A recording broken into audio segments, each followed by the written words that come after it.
Hello everybody, and this is Bilal Roman again at Southern Nature Farm. It's a beautiful morning here in Alberton, Georgia, and I would like to thank everyone sent us a feedback or a comment through our Facebook page about the topic that we spoke before on that part 1, about creep feeder or creep feeding. And just to keep you informed that our Facebook page address will be always listed under this video, and under each video we'll be posting from now and then.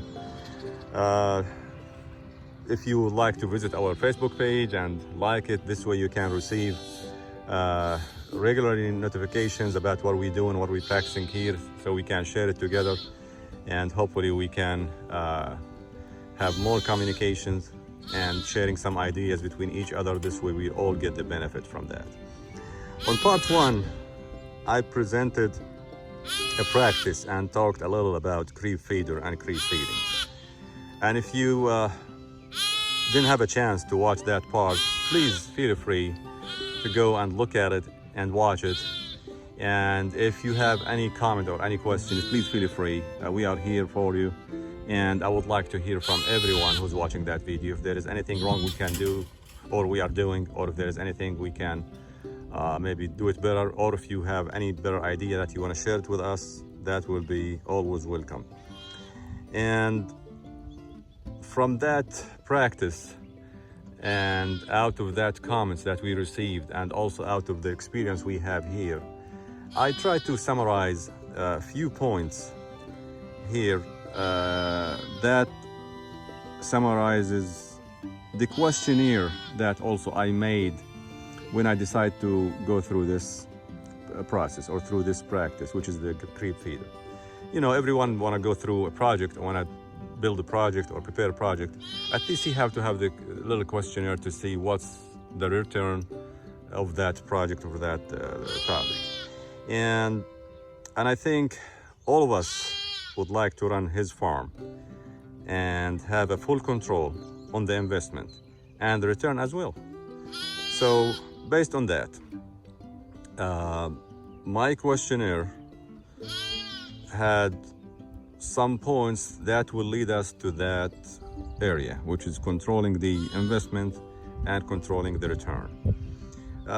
Don't want to take a long time of talking about something else. Let me jump quickly to these points on the questionnaire.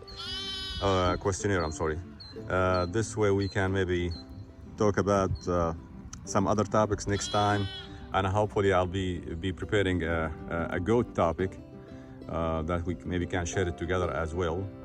This way we can maybe have some kind of selection, one time sheep, one time goats, to show everybody what we're doing here, and try to spread the message. My questionnaire was very simple. I tried to put few points that helped me to go through the process and to go through the cost and to build my budget when I built this creep feeder. The first point I put it in my questionnaire was, and still also in my questionnaire as well, is this method allows the growth rates to increase towards the maximum potential. Everybody has a maximum potential when they raise livestock. They wanted to get it to grow fast, be healthy, and send them to the market as soon as possible, and try to get the return out of that investment. And this will take me to another point, which is, you know, every farmer knows that sheep and goats mother milk dwindles, and the baby requirement increase by the days. So creep feed, is it necessary to substitute this shortage of milk? The size of lamb, they get bigger. The quantity of milk is getting less, or even if it's consistent, but the same quantity of milk will not be enough to supplement the size of the babies who is now 2 weeks old or 3 weeks old or 1 month old. Going to another point. Is it something healthy to the dams, to the mothers of the babies, to keep them in a good shape, healthy also, by relieving some of the stress on them, keeping those babies away a little bit of her, by feeding themselves or taking care of themselves? Would that make them look healthier or be healthier and be in better shape? That's another point we need to look at it. Breeding. Breeding, most of the farmers, especially on the goats and sheep, they have a target to breed their livestock 3 times every 2 years, that's the best thing we can do. But if this method may increase this rate a little bit, why I don't use it? This way I can take off or wean the babies earlier and let the mothers also go back to the cycle again and breed them again faster and faster. This way the production will be more and faster. The dairy for the goats, for example, who is milking goats. When you take the babies out or relieve the babies out of the mothers, will that increase the milk production? That's something maybe we need to look at it. Also, this is a point, I don't think it's any less important than any other points when you create the creep feeder. Especially when the weaning process. Weaning process sometimes is very stressful to the animal and to the farmer as well. So when you create this kind of creep feeding, do you think is it gonna be a healthier or better or less stress or a smoother transaction in order to get the babies weaned? And by the way, in a case like this, the day you want to wean those babies, all what you need to do, just let them get in, getting the feed, and you can close these slots or close these little gates or little windows by any source of blockage, whether a piece of wood, a panel, a gate, or anything. You keep them inside, and from this area you can take them wherever you want to. After that, you split them to another maybe panels, another pens, another areas. This will be much easier for you. And the mothers and the babies should not feel stressed as much as they will be if you just take them completely in one day from the mothers, if they depending on the milk, and move them to another pasture or another spot that you want to. That's something you need to look at it. Not to forget also, stress on the livestock is very important factor. When the livestock gets stressed, there is a lot of factors can play around here. Mainly is parasites. Parasites will be very active when animals get stressed out. The main points also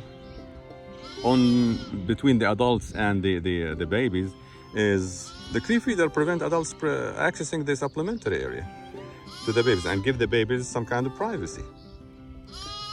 Also,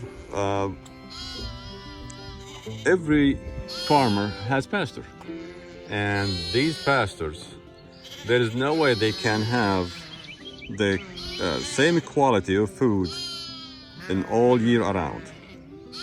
So when this quality go low, that means you might need to have a substitute for any shortages of minerals or protein from the pasture or something. With a little feeding in the creep feeder, that can help you to provide your babies with any shortages from your pasture as well. It's something you have to keep it in mind. Other points that put in my questionnaire, genetics. Does my livestock genetic require that kind of creep feeding, or they just good in growing? Some genetics they growing half a pound a day, 1 pound a day, 1.5 pounds a day. So this will make you to do the trade-off and make your own decision. Shall I do this, or shall I just keep it as natural and depending on the mothers. Here, I want to just finish my today's session by saying farmers should look at this idea of a creep feed. Is it the right thing for them? Is it not the right thing for them? You have better management than me or anybody else, and you know your farmer better than anybody else. Based on that, based on this questionnaire, you shall decide what you need to do, whether to go with it or not to go with it. Again, I want to thank everyone who's listening to us and watching us today. And if you would like, I just put it down my website page under this video. And if you have any question, please feel free to visit our Facebook page, and feel free to send me any question or any comments through my Facebook page, and I'll be more than happy to answer it as soon as possible. Thank you everyone, and have a good day and be safe.